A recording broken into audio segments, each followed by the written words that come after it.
Welcome to the Spectrum podcast. Today we are exploring AI in education with Darren. Welcome to the On the Spectrum podcast and thank you for coming today with us. Darren, would you like to introduce yourself to our listeners so they know who you are? Yeah, sure. It's lovely to be here. So my name is Darren Coxon. I am an educator. I've been in this business for almost 30 years, 28 years now.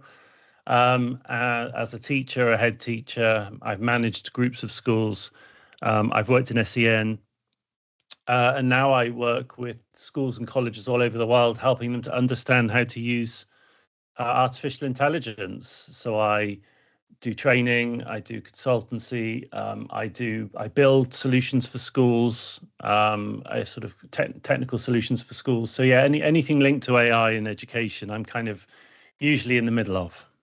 So yeah, that is how we actually know you, Darren, because we lead the AI program, pilot program from NAS into the school. That was a wonderful program, and we did got a lot of our senior staff and leadership trained in the basics of AI and how to use it ethically. So yes, that is how is the connection between the London School and Darren. Yeah, that's fine. So you said that you've been more than 20 years in education. So what made you change? You left the education field as pure education, and then you went to the AI field within education. So what made you change to the other side? When did you realize that this AI was important in education? Yeah, it's a really good question. So when ChatGPT was first released back in November 2022, I was the head of a school in Tunisia.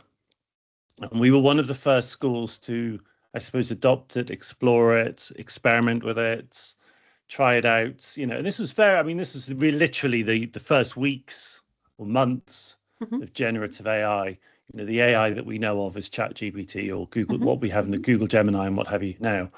And so I could see firsthand through running a school and showing teachers how to use these tools, and some of the students started to use them as well. And we ran workshops and events and collapsed curriculum weeks and all sorts of things that year. Made me realize that this was going to be there's a profound opportunity, but also some profound risks in adopting AI, not just in education, but more broadly. So I made the decision to move back. I was based abroad, but based internationally. And I decided to make them, and I was doing a lot of writing and speaking, and people were listening to me and what have you. And so I made the decision to kind of come back and focus my attention on exactly what I'm doing now, which is working with people like yourselves and other SEN schools and mainstream here in the UK and internationally, to help them understand how they can implement AI in their setting, because I could see through leading a school in exactly that way, and rather than me just sort of keeping doing what I was doing, I wanted to kind of spread my learning as much as I possibly could. So yeah, that's what I've spent the last 3 years doing now. Well, I think like anything, I think everything in life have duality, and I think AI, artificial intelligence, will have a positive, amazing side of it, and it also have a negative side of it. And I think it depends and it's up to every organization or individual to choose how to use it correctly and ethically, in my opinion. Yeah, I think you are right. There's still a big element of fear when it's about AI and you're talking about schools. I think that, I don't know exactly why. What you probably know more, but like, is it gonna be the substitute of the teachers? Is it gonna do our job so we don't need to do the job? Is it really artificial, so it loses the human element? All of these things we heard, probably you heard as well. Is it too risky? We cannot control what the children are doing. What do you think about all of this? How you can help the schools to actually filter and know what is genuinely done by AI and is actually positive, and get out what is not? Yeah, so I think you're right. I think there is a lot of fear. There's a lot of anxiety around AI at the moment. And I think a lot of it is caught up in its potential and its growing and accelerating potential, and the number of things that it can do, and the direction of travel, and the speed of the direction of travel, all of these things make people feel very nervous. So if you just only take the role of the teacher, so when I say only, I mean in terms of society more broadly, and not every job and every profession that may be affected by AI. If you just take that one particular role, the role of the teacher, there is a nervousness in education more broadly, because many people, I'm not necessarily one that fully believes this, by the way, but many people believe that many of the functions of the teacher will be able to be replaced by AI. So, and there are already some elements of the teacher's role that can be replaced by AI. Not talking about the human aspect, the relational aspect, none of the social aspect, the role model, none of that, but just, I need to learn stuff, and I need something to teach me that stuff. And I need it delivered to me in a way that I understand. So, when we talk about the zone of proximal development, I need it pitched in there. I mean, we can still talk about Vygotsky. He's just as relevant now as he was, 60 or 50, 60 years ago. I need it pitched here. And AI is actually getting increasingly good at that. So when it comes to actually delivering the stuff that you need to learn to move you from where you are to where you need to be, AI is getting quite good. What AI can't do is motivate you. It can't inspire you. It can't give you a, bit of a nudge, kind of push you in the direction. It's not very good at challenging you. It's quite sycophantic still. So it will just agree with everything that you say, basically. And that can be a little bit irritating. One of the areas that I get most irritated by AI is its sycophancy. Not all, it feels like it's getting better, but it's still quite people pleasing. So I think if you take all of that into consideration, when a teacher reads the news, looks at social media, listens to peers, listens to potentially even the kids, there's a natural response that you start feeling quite anxious about that. The AI is going to take my job. So I think there's that. That's kind of, I suppose, one of the first areas of concern. But I think also that what we're starting to see, as well as it kind of being able to teach the stuff, it's just growing in its general abilities. So things like image generation, video generation, audio generation, music generation, code. And I do a lot of work with AI coding. Probably 50% of what I do now, when I'm building solutions for schools, I'm using AI to write the code. So as well as the kind of anxiety that the teachers have, number one, over, is it going to take my job? The other almost bigger anxiety, I suppose, is what jobs are going to be available for my students when they leave school. Because and this is a really big one, particularly with areas like design and with coding, with computing. So many computer science teachers are just scratching their heads thinking, should we even bother to teach coding anymore? Because quite frankly, AI can do a better job than now almost, not quite the most senior developers, but certainly kind of junior to middle developers. AI can just do that job. And I know firsthand, because that's exactly how I use AI. I use AI to write code, and it writes good enough code for me. It may not be as good as the best human developers, but it's good enough for what I'm building. And so therefore, I don't need to hire a developer, and therefore a developer is not getting any work from me. And so I think it's that combination. Well, there are three things, actually. The first one is, will AI take my job from me? The second one is, what should I be teaching? And then the third one sits around ethics, things like bias, things like hallucinations, things like the environmental cost of AI. And I think lots of teachers come into it seeing AI as almost a bit of a bad guy. It becomes a little bit like, it's like evil, the face of evil corporate America. And we talk about tech bros and Silicon Valley and, Elon Musk and Sam Altman and billionaires and venture capital funding and money wasted. And we have all of that as well. And so I think what happens is that an individual teacher comes into this whole mess, and it's just really stressful. And without firm leadership, without people like you actually kind of saying, this is the way we're going to use AI, this is we need to get expertise because we don't really understand this. And so we're going to bring someone in and help us with this piece, without having firm leadership from the very top, your chief executive, your head of HR, your COO, your head teachers, without those people being very committed, what will tend to happen is teachers will just fill in the blanks. And so they'll go onto social media and they'll go on and they'll read the paper and they'll speak to their friends and they'll listen to the people around them.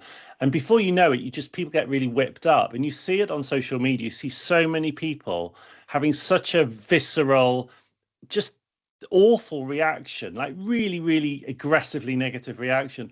And it just comes from a place of fear. So that's why I think, it's not just like one thing, it's a combination of factors, which when you add them all up, result in people thinking, well, what's going on? What can I do about it? But I think it's also the lack of knowledge, because, for example, I'm not in education, I'm in marketing, and I use AI extensively. And yes, it's a lot of people that have come to me and say, you are going to lose your job. Now we have this, we have this technology to do something that is quite similar to what would you do? Or I have a friend that told me the other day, Nairobi, I feel like I'm losing the capacity of writing because now all my emails are replied by AI.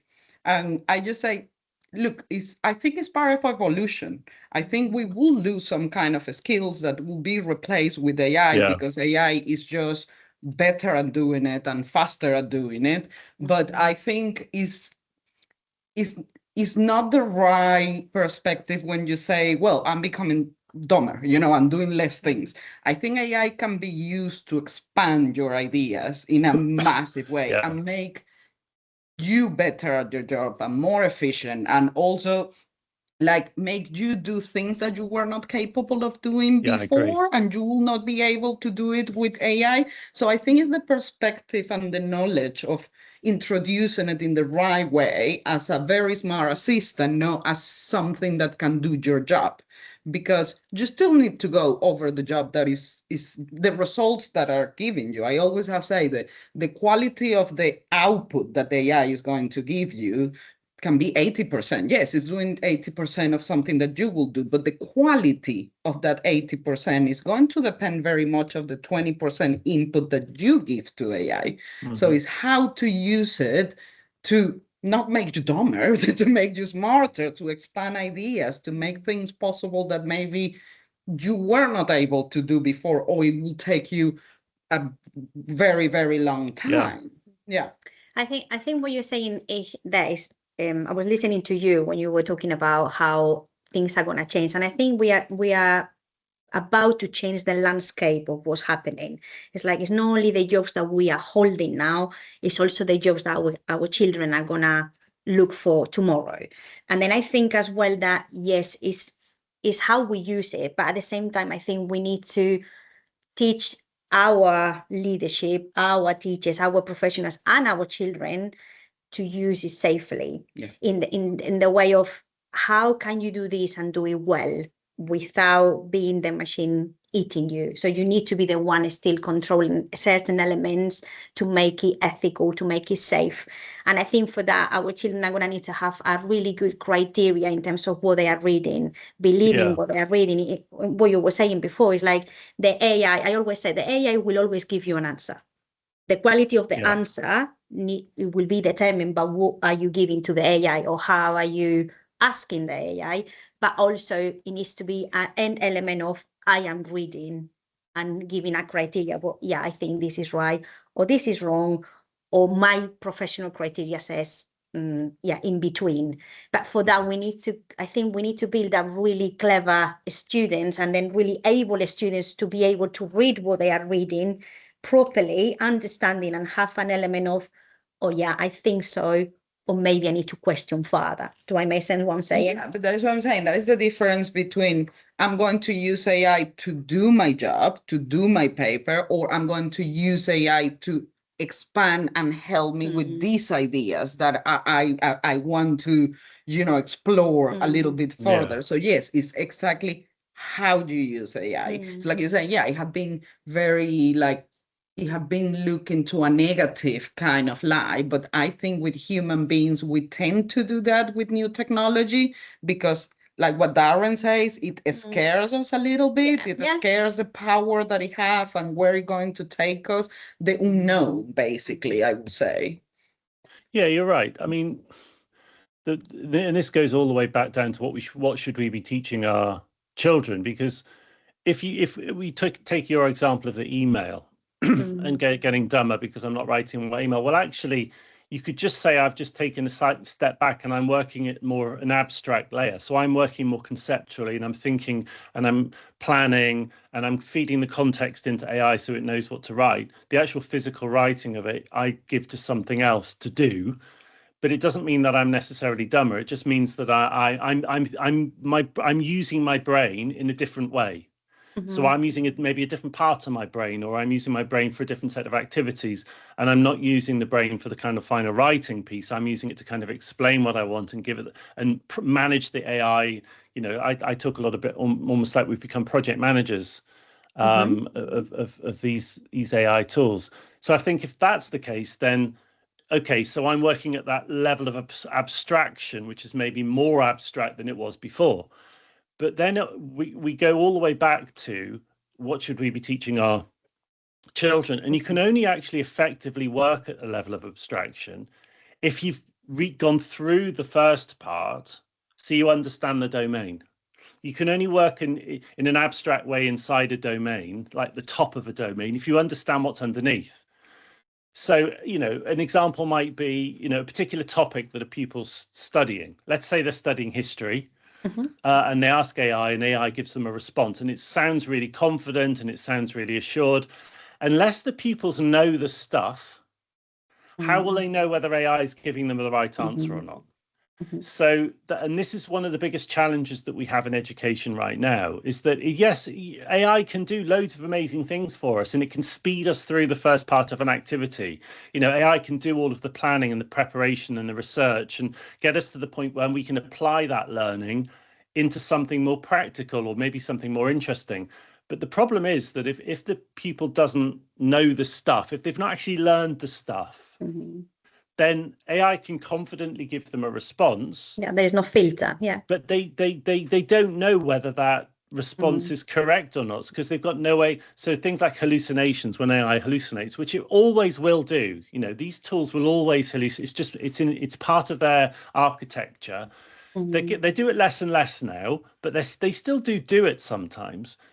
Okay, well, if your pupil doesn't know the stuff and hasn't learned it, then how do they know whether that is, and this is going to become an increasing problem, I think. And I think this is one of the areas in education we should be most nervous about, is that if pupils realize there's a shortcut, there's an easy option, maybe it's because they don't understand, maybe it's because they don't want to understand, maybe it's because all of their friends are doing it and they feel like, well, if everyone else is doing it, then I should as well. Maybe there's 10 other things they'd rather be doing. Whatever the reason is, maybe they don't ultimately see a point in what they're doing. They could well use AI to shortcut them through that first stage of the process. So they can't then really work in the abstract because they don't have the concrete stuff it's like having a concrete foundation. So they can't actually think in the abstract. So I think this is why when we talk about what should we be teaching, I think there's still a very strong argument to say we should still be teaching knowledge. We still need to teach them things. And actually kids want to learn. The other thing to say here is, this is really interesting. And I've got a 10-year-old and a 6-year-old and a 19-year-old at university now. But if I talk a lot to my 10-year-old boy about this, and he you know, a really good example where he's wanting to learn code. He wants to actually start to build games and stuff. And I said, well, actually, you can kind of get through this first bit. I was slightly challenging him. You can kind of get through this first bit quite quickly because, you know, AI can write the code for you. And he said, no, I don't want AI to write the code for me. I said, I want to learn how to code. And he was really kind of, you know, quite passionate. I'm like, it's going to take a long time. He says, I don't care. I want to learn how to code. We want to learn. You know, human beings have an innate desire to learn. It's kind of part of who we are. It's part of the reason that makes our brains what they are. And so I actually also think that if we don't give them the opportunity to learn, we're actually doing them a disservice, not just because of their development, but also their sense of well-being. Because actually, when you have something to learn and you finally learn it and it's yours and you own that learning, it's actually a really good feeling. Whereas if you just hand it off to AI and it does that first bit for you, there's a hollowness to that. There's a kind of, there's an emptiness, and there's also a slight feeling of guilt. So I think, yes, AI is great and it can speed you through and it can write your emails. But when it comes to education, we still need to make sure that we're teaching kids stuff so that they actually have that foundation. And Darren, well, you have been working very close with NAS and you have been running the AI program in many SEN schools. So I wanted to come back to that for you to tell us, for example, what was your findings? How was working with NAS? You have gone to so many SEN schools, including ours. What did you find is the most positive and useful ways that the schools like mine, I know it's different levels of schools that you went through, how they can use AI in the most positive way or useful way? Yeah, it's a really good question. So I think one of the things I learned was that each school is slightly in a different place, not just in its AI journey, but it's just its broader digital journey. And I think those schools that had already kind of made that leap, this is fairly logical, really, schools that were already slightly further down the track made more accelerated process, completely normal, and also individuals within those schools that were more digitally savvy were able to kind of adopt and accelerate those tools a bit more. When it comes to actually what AI is good for right now, I would say most of the time, most of the most effective use slightly falls in sort of 2 or 3 camps. One of them is around the obvious one, which is admin. So how can you use AI to collate information on a pupil inside a safe environment? So that might be inside of Microsoft tenancy for Microsoft schools or inside the Google tenancy for Google schools. How can you collate information? It might be reports, it might be feedback, parental logs, it might be data, pulled from an MIS.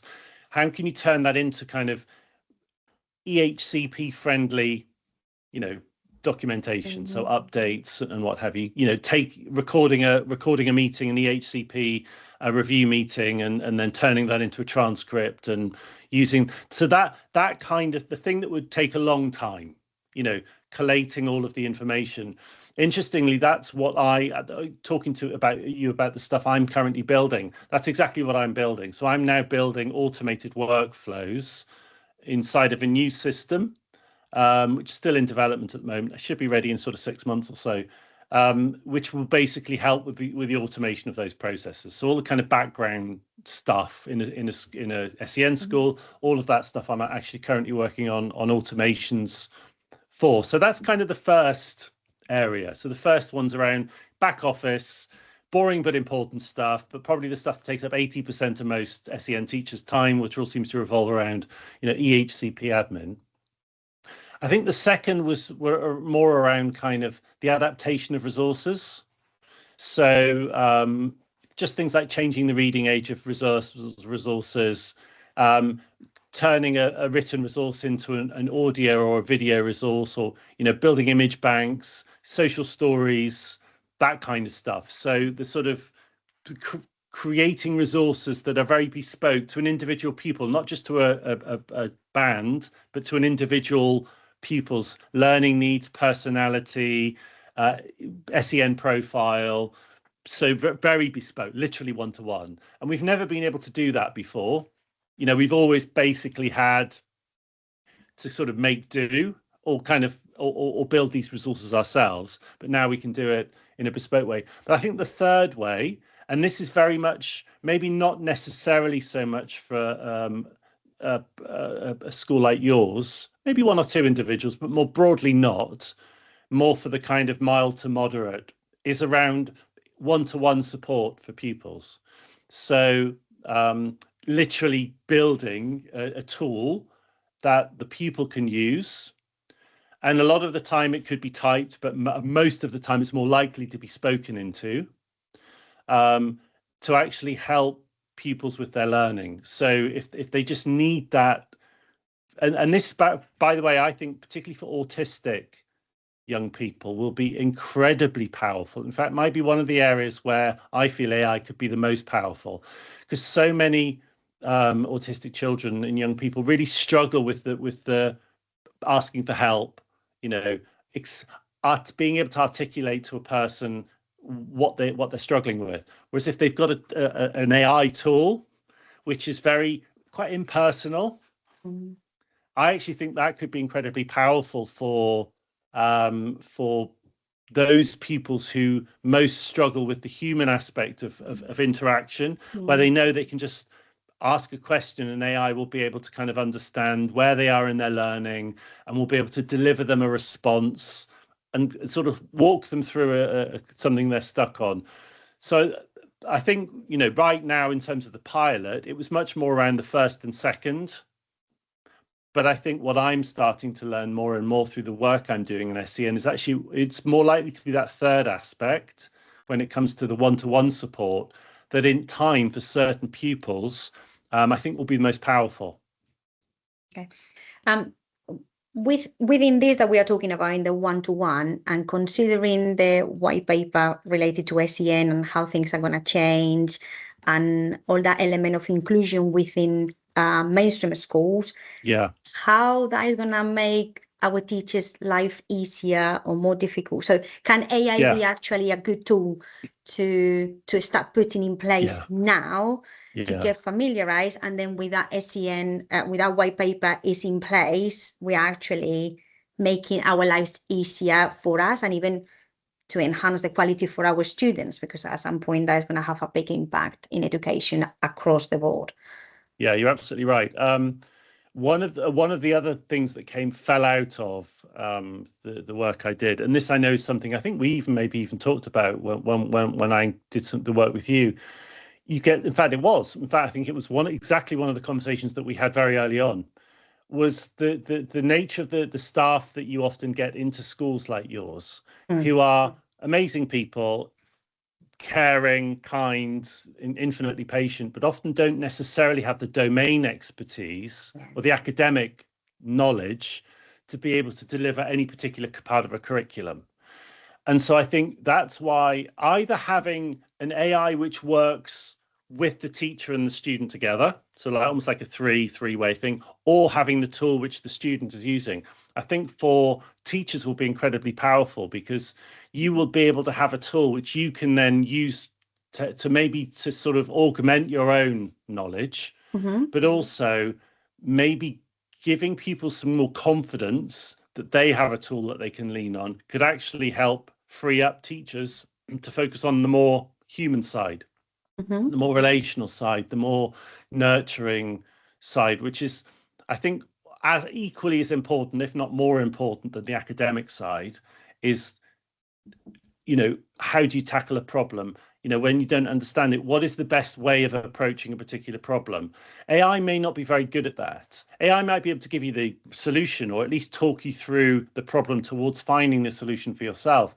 But when you get stuck, AI won't be very good at giving you the kind of almost metacognitive skills or the human skills to understand this. When you're stuck on something, this is the best attitude to have. This is the best approach to have in order to actually learn from your mistakes and kind of grow and build.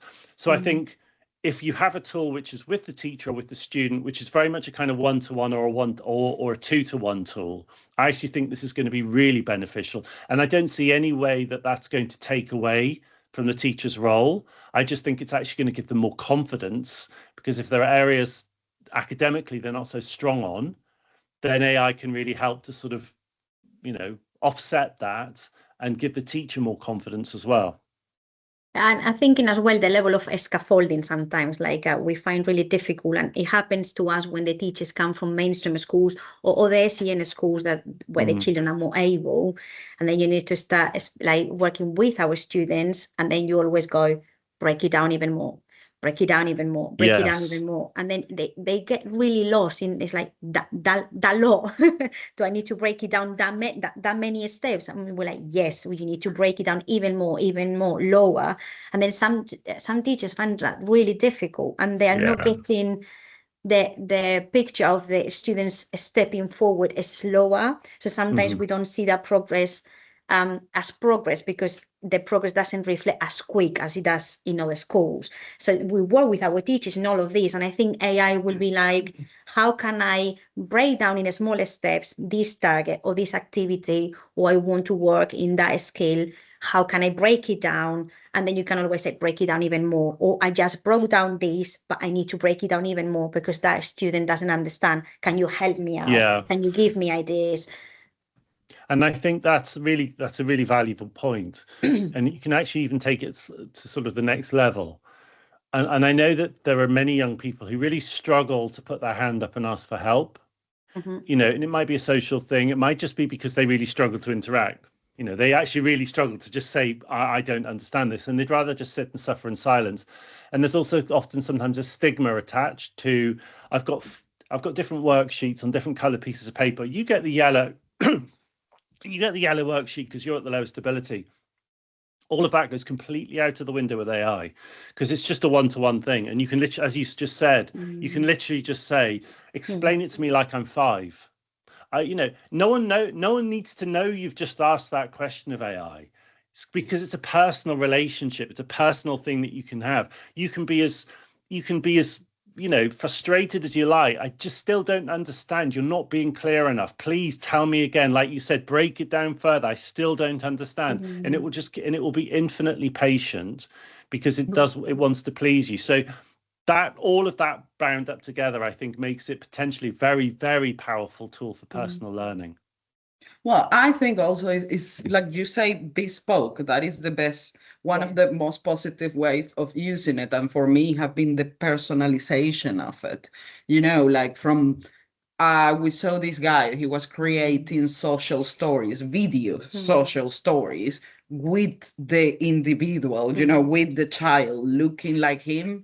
And I think that is very powerful, because you are going to identify a lot more with someone that you believe it looks like you and is you, that with a general, you know, draw a human being, person, you know. So I think the personalized of each individual, because now AI, because it's faster and more capable, makes that personalization in each area possible, from transitions to, you know, prefer activities, or how we can teach replacement behavior. Give me some ideas, and you are giving exactly the age, you know, everything of this individual. The plan is going to be so personalized that I think that is one of the most effective positive ways of using it, especially with our students. I'm thinking about, I remember when you came to speak to us in the pilot project,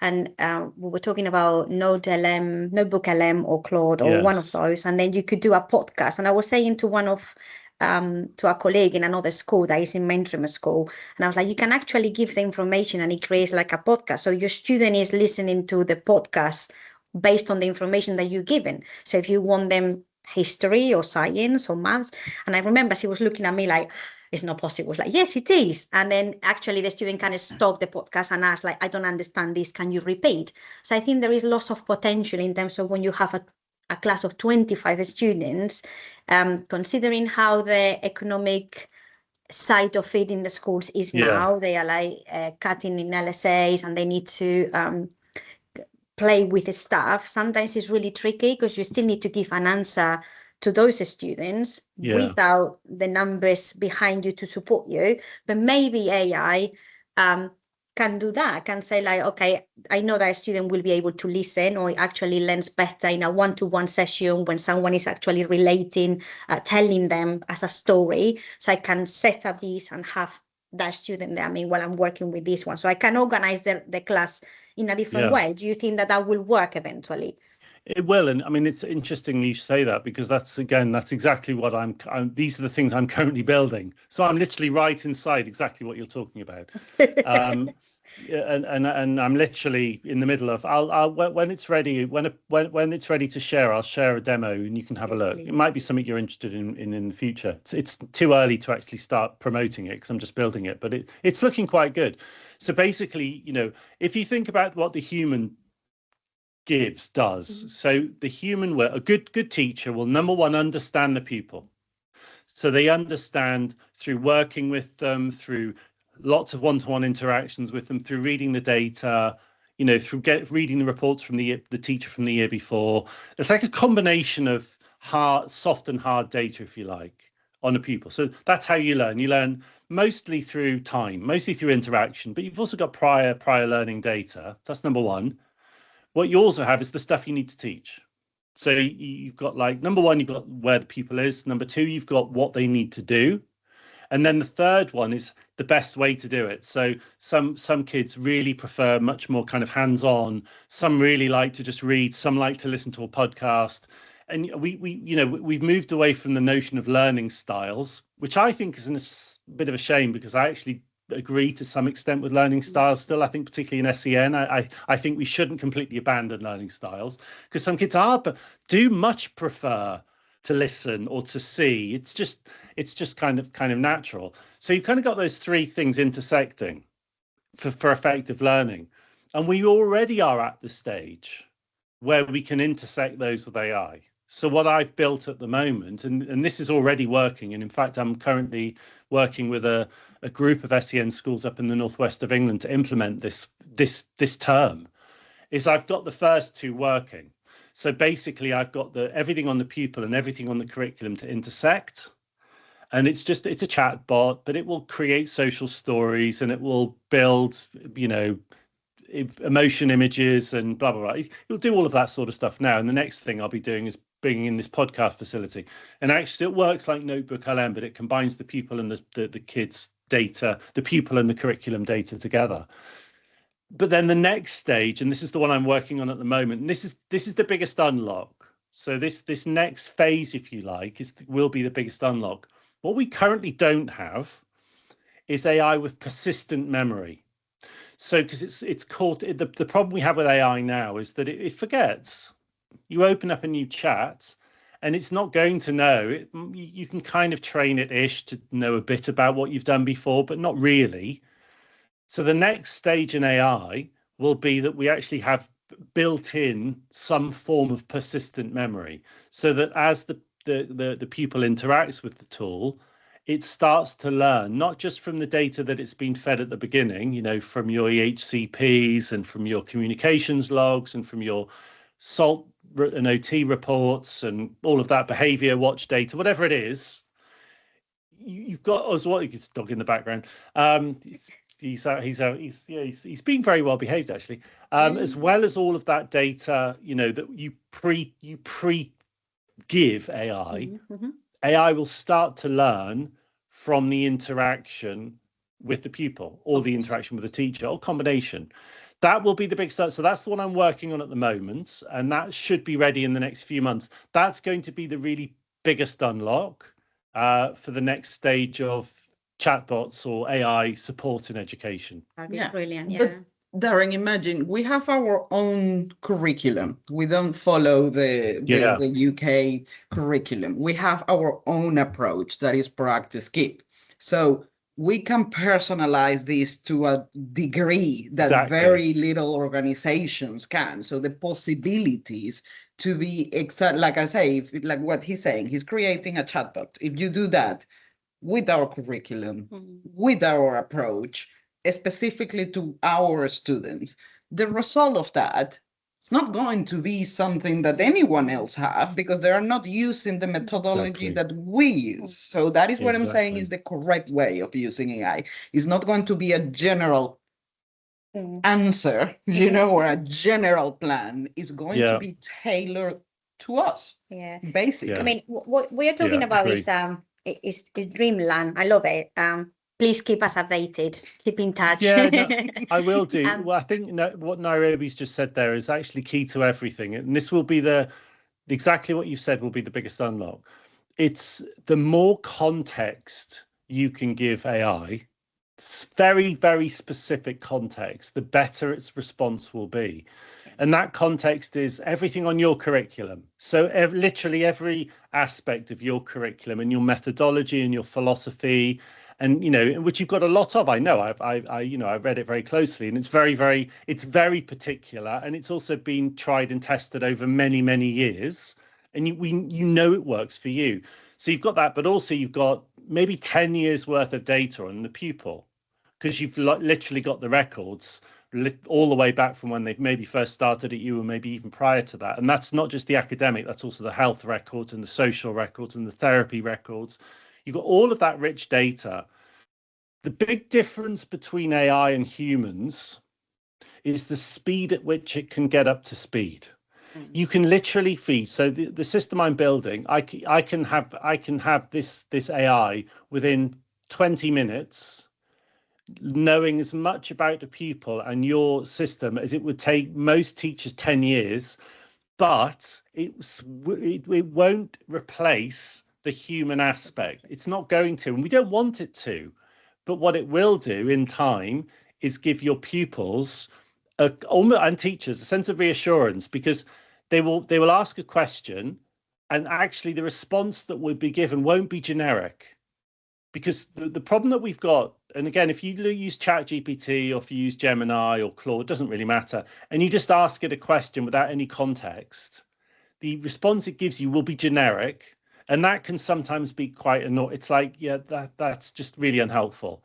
But if you have a chatbot that's so well trained on, like if you were using Notebook LM, for example, you just mentioned Notebook LM. If you train Notebook LM on vast amounts of your methodology or on a pupil, the response it gives will be like, wow, that's super insightful. And it can actually, you can actually ask an AI a question, and you can think, and I do this a lot, by the way, in my own work. I'll ask it questions because I have all of my various projects with vast amounts of data in the background.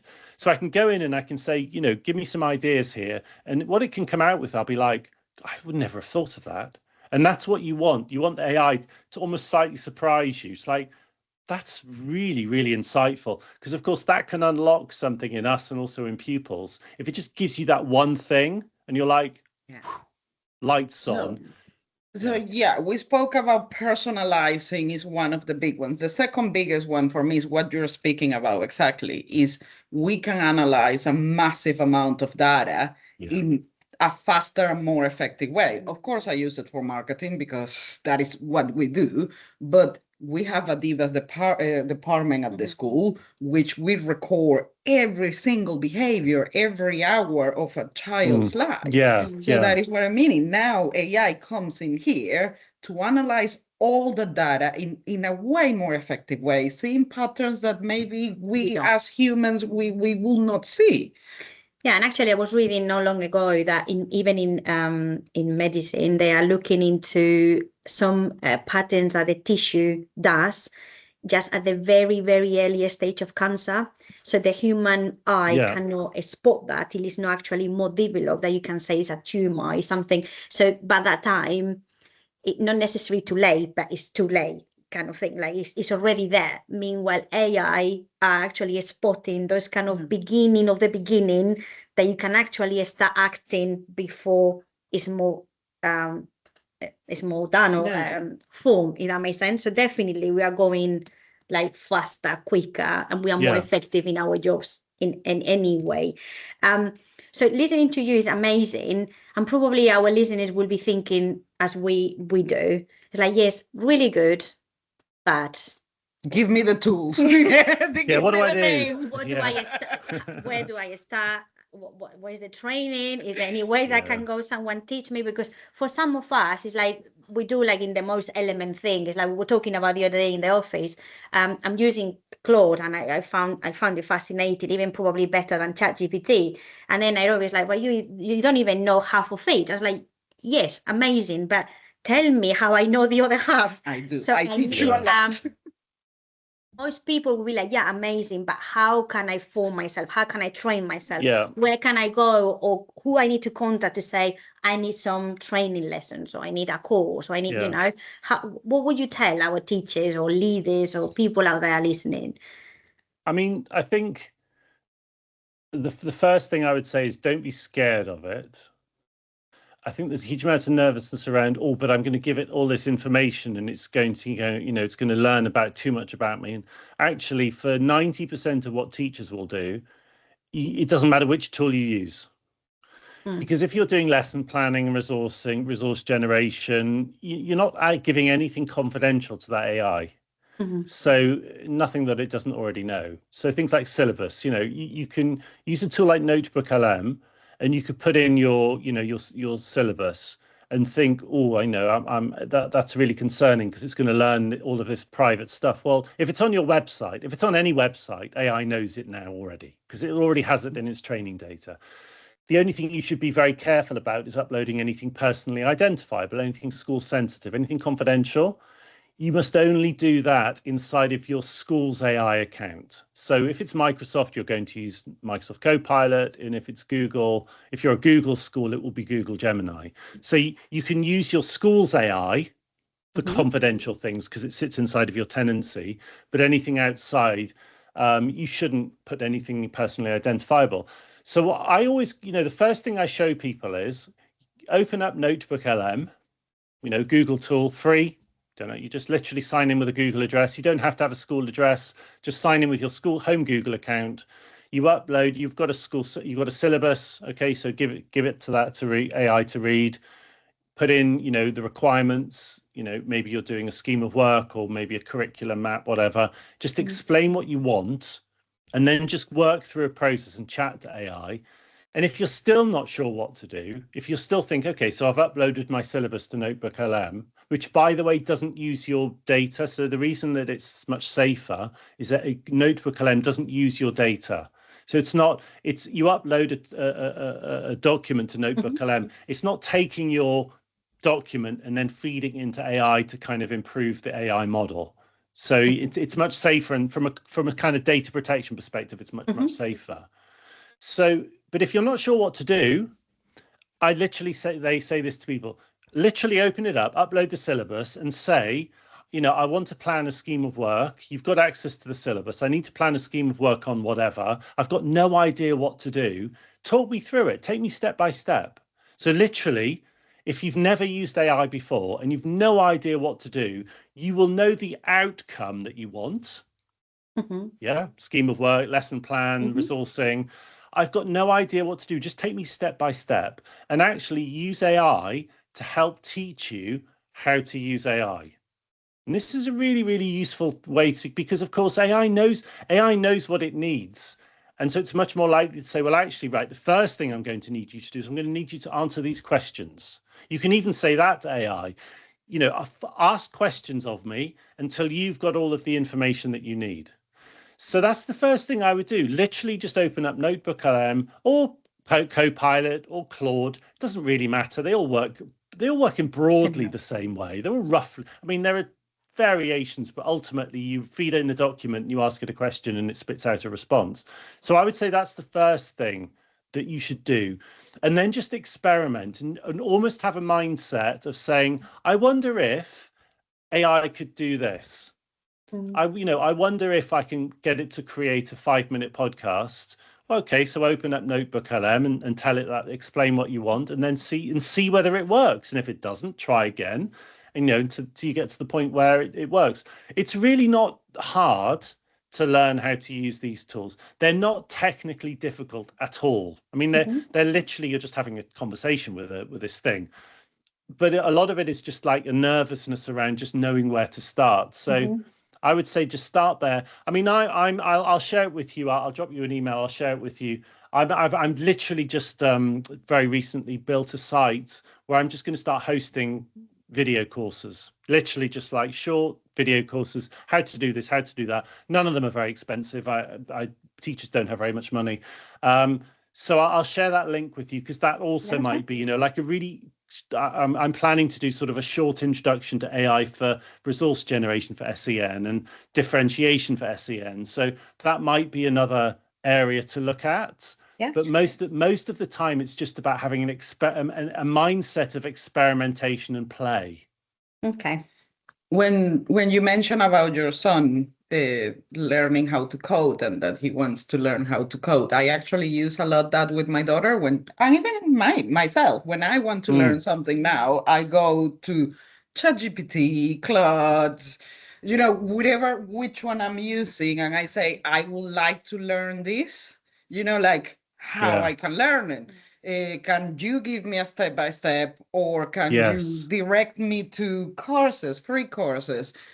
Also, a lot of these platforms, they have their own education training courses inside. So Claude, you can go to Claude, it's absolutely free, and you can do their training. So they teach you how to use Google as well. basically. Yeah, they all do. You're right. OpenAI, Google, Anthropic, they all have courses for educators. I thought AI, in another sense, talking about the positive sides of it, I think it made training and education available for anyone that wants to learn, basically, because now, yes, you can open something and say, I want to learn this, please teach me, and it will happen. So I think that is one of also of the very positive things, make education available to anyone, basically. Yeah. You're right. Talking about that fairness that we were saying before, and really related to safety, safeguarding, how we can keep in the ethical line, and in our GDPR as well. in our field, what would you say to the families and the leaders of the schools that they need to take into account to have these things into consideration? Yeah, just always make sure that the first document that you need to read, or the first paper or guidance document you need to read, is from the DFE, and it's called Product Safety Standards. So this is a document which was revised. The original came out last year, and it was called Product Safety Expectations, and it was revised January of this year, and it's now called Product Safety Standards. Now that suggests that it's mandatory, but it isn't, because it's still guidance. Slightly conflict. On the front cover, it's standards, but above it, it says guidance. So it is still guidance at the moment, but it's quite firm guidance. So I think the first thing that any leader should do is read that, because what that will do is it will give you a really common sense approach to what tools you really should and shouldn't be using with pupils. And we're talking more about pupil-facing AI than staff-facing AI for this particular document. It's very, very helpful. So it's things like, if you're going to allow pupils to use an AI tool, you need to be able to monitor what they're doing. And if they do anything inappropriate with that tool, or anything concerning, maybe they disclose some safeguarding concern, that needs to be flagged to the DSL. But also to make sure that you're not bringing in tools that allow cognitive offloading. So if you were to let pupils use ChatGPT, which some schools do for over 13s, that's really not going to work in an educational perspective, because it will do the work for you if you ask it. And even if you give the educational ChatGPT, it doesn't take much to break it and for it to actually still give you the answer. So that document's very helpful, because it will kind of give you almost like a checklist. These are the things that we need to take into consideration in order to make sure that the tools that we're using are safe and are not going to allow for cognitive offloading. But then, the GDPR piece, that's actually fairly straightforward. And it goes back to what I just mentioned, is that if you're a Microsoft school, the only tool which really is fully GDPR compliant will be your school's Microsoft Copilot. And if you're a Google school, it will be Gemini and also Notebook LM, because they both sit inside the Google tenancy.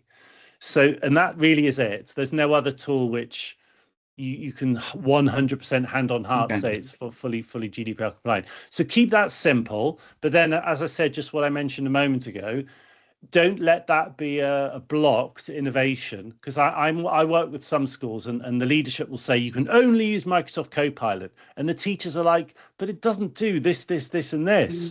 Doesn't matter. Well, I personally think that's a nonsense. If you're not doing anything confidential with this tool, I mean, you're literally giving it nothing, then don't be worried, because you're leveraging its power without actually giving it anything which could be seen as being a breach of GDPR. Okay. Yeah. To start closing down, what about, for example, in 10 years? Where do you see AI being in 10 years and the future of education? How do you see AI influencing the future of education? Oh man, that's such a difficult question. Look, 10 months is hard right now, and that legitimately is hard. I think, if I was going to put a crystal ball on this, in 10 years' time, will education be fundamentally different? Probably not.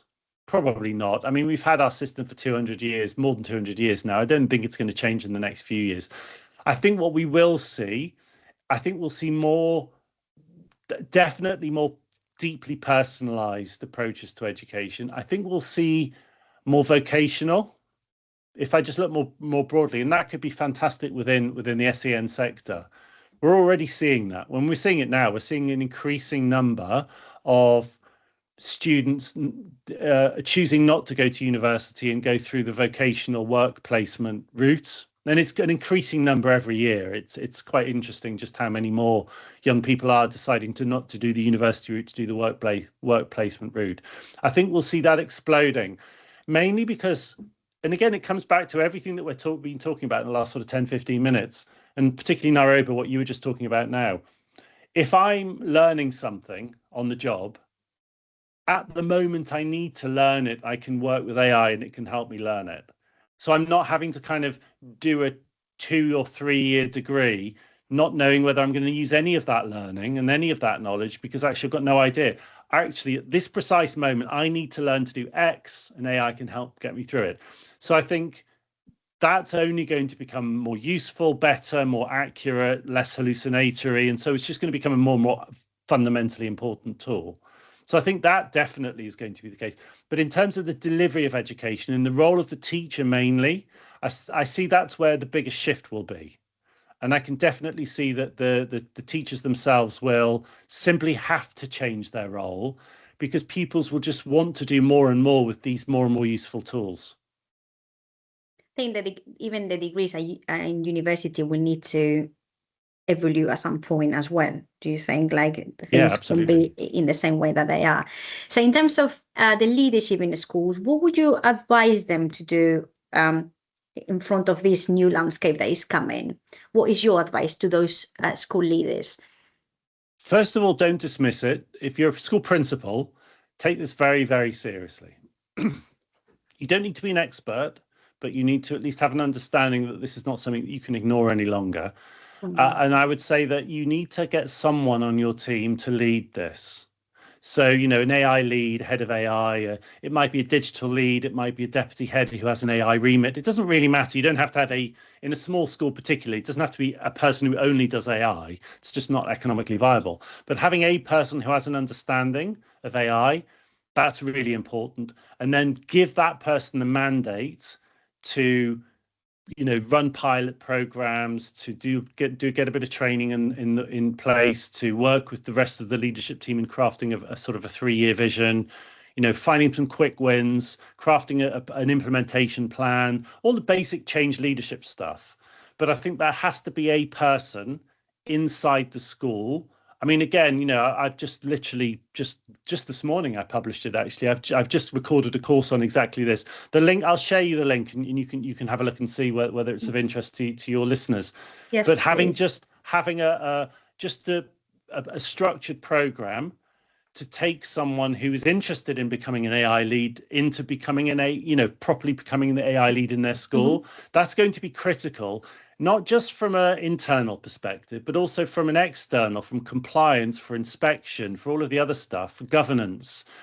Every single school in the next few years will have to have someone, in the same way that they have a DSL or a data protection officer, they're going to need to have someone who's responsible for AI governance and AI leadership in the setting. Okay. So to close up, with that we close. Thank you so much for coming, Darren. But if you could leave to our parents, families, school leaders, teachers, any pupil that can listen to us today, any advice about AI and the future, what that would be? Don't be scared of it. It's actually an amazing tool. I mean, it's a really extraordinary tool, a very powerful tool. It's when you hit it right, it's such a fun thing to use. Don't be scared of it. Understand the risks, data protection being the most obvious one from a internal school perspective.